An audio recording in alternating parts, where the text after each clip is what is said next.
Hi ಎಲ್ಲರಿಗೂ ನಮಸ್ತೆ. Durga wish ವ್ಲಾಗ್ಗೆ ನಿಮ್ಮೆಲ್ಲರಿಗೂ ಸ್ವಾಗತ. ನಾನಿವತ್ತು ತುಂಬ ಹೆಲ್ದಿಯಾಗಿರುವಂಥ ಟೇಸ್ಟಿಯಾಗಿರುವಂಥ ಪಾಲಕ್ ಪನ್ನೀರ್ ರೆಸಿಪಿನ ನಿಮ್ಮ ಜೊತೆ ಶೇರ್ ಮಾಡ್ತಾಯಿದ್ದೀನಿ.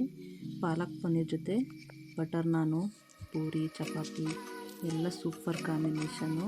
ತುಂಬ ಚೆನ್ನಾಗಿರುತ್ತೆ ಪಾಲಕಲ್ಲಿ, ಮತ್ತು ಪನ್ನೀರ್ ಅದರಲ್ಲಿ ಪ್ರೋಟೀನ್ ಜಾಸ್ತಿ ಇರುತ್ತೆ. ನಾನು ಚಪಾತಿ ಜೊತೆ ಮಾಡ್ಕೊಂಡಿದ್ದೆ ಈ ರೆಸಿಪಿನ. ದೊಡ್ಡವರಿಂದ ಹಿಡಿದು ಚಿಕ್ಕವ್ರವರೆಗೂ ತುಂಬ ಚೆನ್ನಾಗಿ ಎಲ್ಲರಿಗೂ ಇಷ್ಟ ಆಗುವಂಥ ರೆಸಿಪಿ. ಇದನ್ನು ಮಾಡೋದಕ್ಕೆ ಏನು ತೊಗೊಬಂದಿದ್ದೀನಿ, ಏನೆಲ್ಲ ಐಟಮ್ಸ್ನ ರೆಡಿ ಮಾಡ್ಕೊಂಡಿದ್ದೀನಿ ನೋಡೋಣ.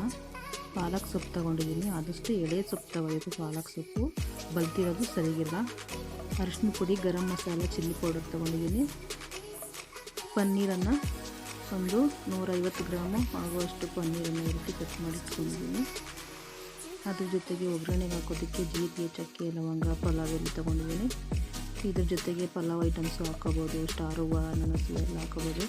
ಟೊಮೆಟೊ ಕಟ್ ಮಾಡಿ ಇಟ್ಕೊಂಡಿದ್ದೀನಿ. ಅದ್ರ ಜೊತೆಗೆ ಈರುಳ್ಳಿ ಕೂಡ ಕಟ್ ಮಾಡಿ ಇಟ್ಕೊಂಡಿದ್ದೀನಿ. ಒಂದೆರಡು ಗೋಡಂಬಿ ತೊಗೊಂಡಿದ್ದೀನಿ. ಶುಂಠಿ, ಬೆಳ್ಳುಳ್ಳಿ, ಹಸಿಮೆಣಸಿನಕಾಯಿ ತೊಗೊಂಡಿದ್ದೀನಿ. ಈಗ ಗ್ಯಾಸ್ ಹಚ್ಕೊಂಡು ಒಂದು ಪಾತ್ರೆಯಲ್ಲಿ ನೀರು ಇಟ್ಕೊಂಡಿದ್ದೀನಿ. ಇದನ್ನು ಪಾಲಕ್ ಸೊಪ್ಪನ್ನು ಸ್ವಲ್ಪ ಬೇಯಿಸ್ಕೋಬೇಕು. ಜಾಸ್ತಿ ಕೂಡ ಬೇಯಿಸ್ಬಾರ್ದು, ಟೇಸ್ಟ್ ಹೋಗಿರುತ್ತೆ. ಸ್ವಲ್ಪ ಬಾಯ್ಲ್ ಹಾಕಬೇಕು, ಅದು ಉಟ್ಕೊಳ್ಬೇಕಲ್ವ, ಅದರಿಂದ ಸ್ವಲ್ಪ ಬಾಯ್ಲ್ ಹಾಕಬೇಕು. ಈಗ ನೀರಲ್ಲಿ ಪಾಲಕ್ ಸೊಪ್ಪನ್ನೆಲ್ಲ ಹಾಕ್ಕೊಂಡು ಸ್ವಲ್ಪ ಹೊತ್ತು ಬೇಯಿಸ್ಕೊತೀನಿ. ಇದನ್ನು ನೋಡಿ, ನಾನು ಬರೀ ಎಳೆ ಸೊಪ್ಪು ತೊಗೊಂಡಿದ್ದೀನಿ. ಜಾಸ್ತಿ ಬಲ್ತಿರೋ ಸೊಪ್ಪಾದರೆ ಕಡ್ಡಿ ಬಿಟ್ಕೊಳ್ಳುತ್ತೆ, ಅಷ್ಟು ಟೇಸ್ಟ್ ಇರಲ್ಲ. ಕಡ್ಡಿ ಇದ್ದರೆ ಕಡ್ಡಿ ಎಲ್ಲ ತೆಗೆದುಬಿಡಿ. ಇದು ಎಳೆ ಸೊಪ್ಪು ಆಗಿರೋದ್ರಿಂದ ನಾನು ಕಡ್ಡಿ ಕೂಡ ಹಾಕ್ಕೊಂಡಿದ್ದೀನಿ.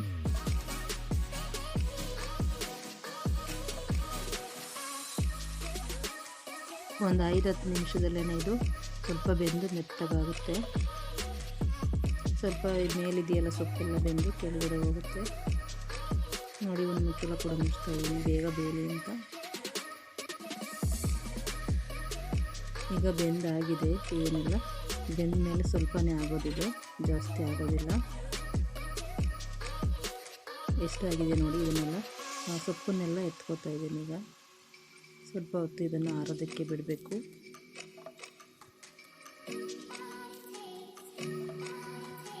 ಈಗ ಅದೇ ಬಾಣಲಿ ತಗೊಂಡು ಬಾಣಲಿ ಚೆನ್ನಾಗಿ ಕಾಯ್ದಾದ್ಮೇಲೆ ಎಣ್ಣೆ ಹಾಕೋತಾ ಇದ್ದೀನಿ.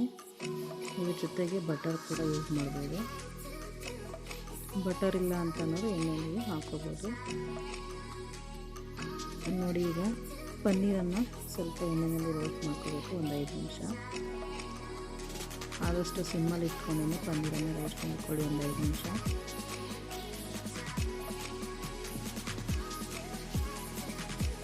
ಪನ್ನೀರ್ ಸ್ವಲ್ಪ ಮೆತ್ತಿರುತ್ತಲ್ವ, ಅದರಿಂದ ತಳ ಹತ್ತೋ ಚಾನ್ಸಸ್ ಇರುತ್ತೆ. ಅದರಿಂದ ಸಿಮ್ಮಲ್ಲೇ ಇಟ್ಕೊಂಡು ರೋಸ್ಟ್ ಮಾಡ್ಕೋಬೇಕು. ಇದನ್ನು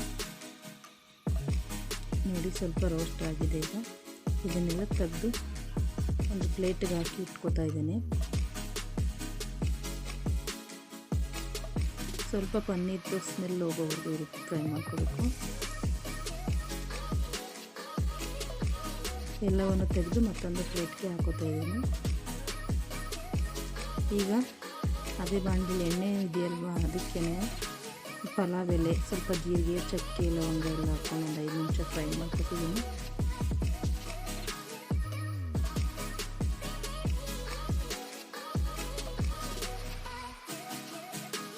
ಇನ್ನೊಂದು ಸ್ವಲ್ಪ ಎಣ್ಣೆ ಹಾಕ್ತಾಯಿದ್ದೀನಿ. ಎಣ್ಣೆ ಸ್ವಲ್ಪ ಕಡಿಮೆ ಇರೋದ್ರಿಂದ ಸ್ವಲ್ಪ ಎಣ್ಣೆ ಹಾಕ್ತಾಯಿದ್ದೀನಿ. ಈಗ ಸಣ್ಣ ಕಟ್ ಮಾಡಿ ಇಟ್ಕೊಂಡಿರುವಂಥ ಈರುಳ್ಳಿನ ಹಾಕ್ತಾ ಇದ್ದೀನಿ. ಒಂದು 2-3 ಈರುಳ್ಳಿಯನ್ನು ಬಳಸಿದ್ದೀನಿ. ದಪ್ಪ ಈರುಳ್ಳಿಯನ್ನು ಆದಷ್ಟು ಸಣ್ಣದಾಗಿ ಕಟ್ ಮಾಡಿ ಹಾಕೋತಾ ಇದ್ದೀನಿ. ಈರುಳ್ಳಿನ ಒಂದು 5 ನಿಮಿಷ ಎಣ್ಣೆಯಲ್ಲಿ ಫ್ರೈ ಮಾಡಬೇಕು. ಒಂದು 5 ನಿಮಿಷ ಫ್ರೈ ಆಗಿ ಈರುಳ್ಳಿ ಸ್ವಲ್ಪ ಕಲರ್ ಚೇಂಜ್ ಆಗಿ ಹಸಿ ವಾಸನೆ ಎಲ್ಲ ಹೋಗೋವರೆಗೂ ಈ ರೀತಿ ಎಣ್ಣೆಯಲ್ಲಿ ಫ್ರೈ ಮಾಡ್ಕೊಳ್ಳೋಣ.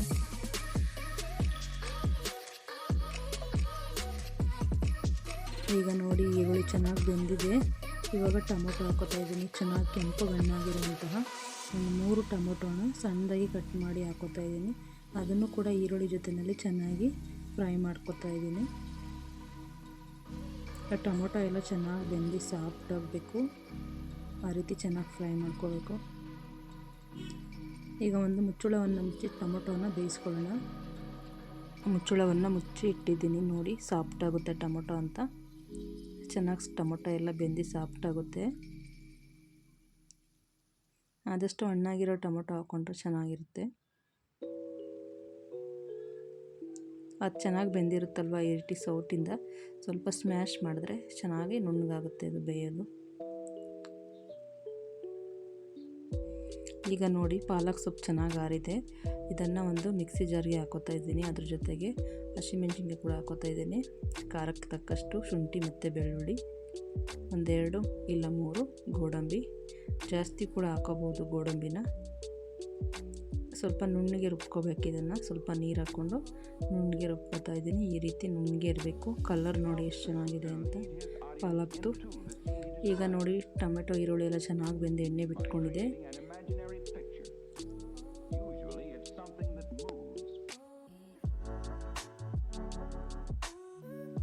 ಈಗ ನಾವು ರುಬ್ಬಿಟ್ಕೊಂಡಿರ್ತೀವಲ್ಲ ಆ ಗ್ರೇವಿಯನ್ನು ಇದಕ್ಕೆ ಹಾಕ್ಕೋಬೇಕು.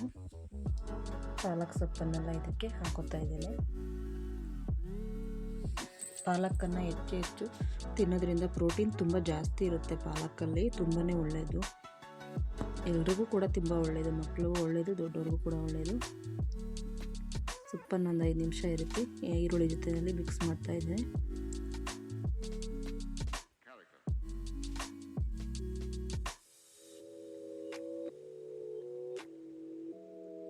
ಆದಷ್ಟು ಸಿಮ್ಮಲ್ಲೇ ಇಟ್ಕೊಬೇಕು ಇದು.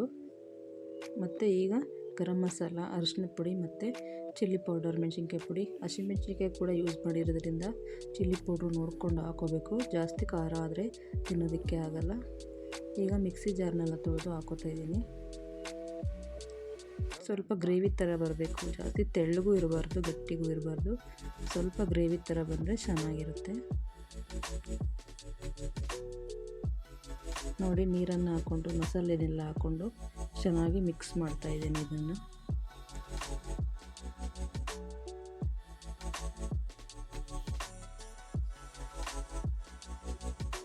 ಈಗ ರುಚಿಗೆ ತಕ್ಕಷ್ಟು ಉಪ್ಪನ್ನು ಹಾಕೋತಾ ಇದ್ದೀನಿ. ಒಂದು ಮುಚ್ಚಳವನ್ನು ಮುಚ್ಚಿ ಒಂದು 10 ನಿಮಿಷ ಇದನ್ನು ಬೇಯಿಸ್ಕೊಳ್ಳೋಣ. ಚೆನ್ನಾಗಿ ಬೇಯಬೇಕಿದು.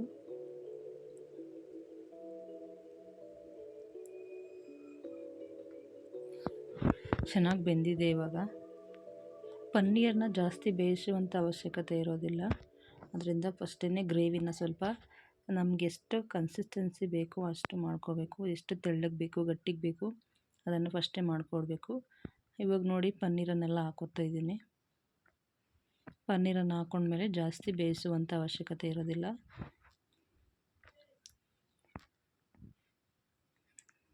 ಬಿಡಿಯಾಗಿ ಒಂದೊಂದನ್ನೇ ಹಾಕೋತಾ ಇದ್ದೀನಿ ಪನ್ನೀರನ್ನು.